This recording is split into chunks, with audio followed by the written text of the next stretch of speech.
Part 1. The Sassoon Family and the Rothschild Family. Edward Albert Sassoon of the Jewish Sassoon family married Aline Carolinda Rothschild of the Jewish Rothschild family. The Sassoon family, known as the Rothschilds of the East, accumulated immense wealth in Asia, particularly through the Chinese opium trade. Members of the Jewish Hardoon family, such as Silas Aaron Hardoon, and the Jewish Kadori family, such as Sir Ellis Kadori, who worked at E.D. Sassoon & Co., also amassed great wealth through the Chinese opium trade. Part 2. The Delano family and the Astor family. Warren Delano Jr. was the maternal grandfather of U.S. President Franklin D. Roosevelt. Franklin Hughes Delano of the Jewish Delano family married Laura Eugenia Astor of the Jewish Astor family. The Jewish Astor family also accumulated vast wealth through the Chinese opium trade. Warren Delano, Franklin D. Roosevelt's maternal grandfather, was heavily involved in the opium trade in China during the 19th century. Delano sailed to China in 1833 and became an apprentice at a Boston merchant bank and shipping firm. He later joined Russell and Company, where he earned the position of Chief of Operations for Macau, Canton, and Hong Kong. Delano's greatest achievement was expanding Russell and Company's trade in opium. During the Opium Wars 1839 to 1842, Delano continued to trade opium despite its illegal status in China.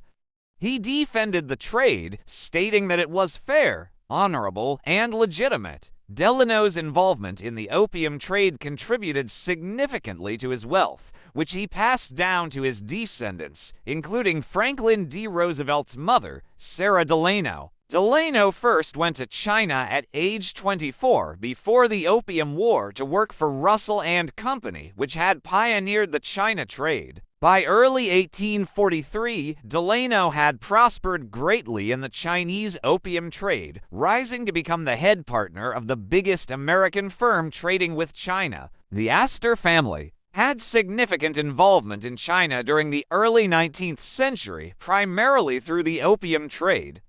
John Jacob Astor, the American founder of the Astor family fortune, began smuggling opium into China in 1816, despite it being banned there since 1729. He purchased Turkish opium and smuggled it into China via small vessels, using the profits to buy Chinese goods like tea and silk, which he then resold in the United States.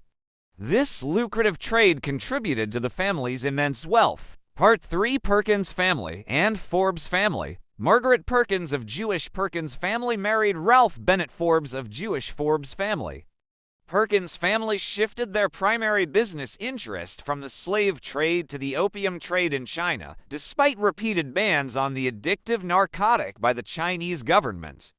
They smuggled opium into China, which was highly lucrative and illegal. This trade is credited with making Perkins one of the wealthiest men in America at the time. The Forbes family, which includes former U.S. Secretary of State John Kerry, has a historical connection to the opium trade in China. John Kerry's maternal grandfather, James Grant Forbes, was born in Shanghai, China, where the Forbes family of China and Boston accumulated a fortune in the opium and China trade.